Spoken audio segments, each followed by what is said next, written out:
کتونکو السلام علیکم. روغ جوړ او خوشاله اوسئ. علي حیدر سلطان خېل یم. ملګرو، تاسو دغه بوټی وینئ، دا د چلغوزي بوټی دی. دا مې په یو نوې طریقه باندې ولګولو او تاسو ته هم دغه طریقه ښیمه. دا یو نوې طریقه ده. دغه بوټي ما خپل جوړ کړي وو او نن مې غوښتل چې په دغه سرایي علاقه کې ولګوم. دا ځنګلي علاقه ده، سرایي کمران دي، غټ غټ تړان دي او د دغې کې به داسې وکئ چې که فرض که ستاسو سم داسې علاقه وي او په هغې کې تاسو بوټي نالوئ، نو د دې نه به یو کمر داسې کومه چې په اسانه راوړي، یو کمر به داسې راواړوئ، بیخي به یې را جدا کوئ نه، خو لږ غوندې به د کشي یا د ګنترۍ په ذریعه دغه شان راواړوئ. د هغې شاته به یو ګمله شانتې جوړه شي، په هغې کې به دغه بوټی کېدی، خاوره به ورته واچوئ لکه څنګه چې دغه ما دغه بوټی لګولی دی. نو ما په دې ځای کې ډېر بوټي لګولي دي او لګیا یم نور هم لګوم.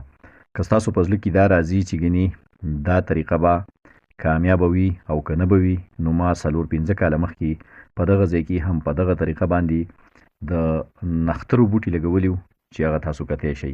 یو مې دغه مخامخ بوټی د دې سره دغه نور 4-5 بوټي مې هم په دغه طریقه باندې نال کړي وو چې دغه دي ماشاءالله اوس هغه لوی لوی ونې د هغې نه جوړې شوي دي، دغه کره ونې ترې جوړې شوي. دا هم ما په دغه طریقه لګولي دي چې کمر به مې راواړه او د هغې شاته به خاوره مې راجمع کړه او په هغې کې به مې دغه بوټی نهال کړه. نو که ستاسو سره دغسې علاقې وي چې هغه غیر همواره وي او تاسو غواړئ چې په هغې کې بوټي نالوئ، نو هم دغه طریقې سره ولګوئ.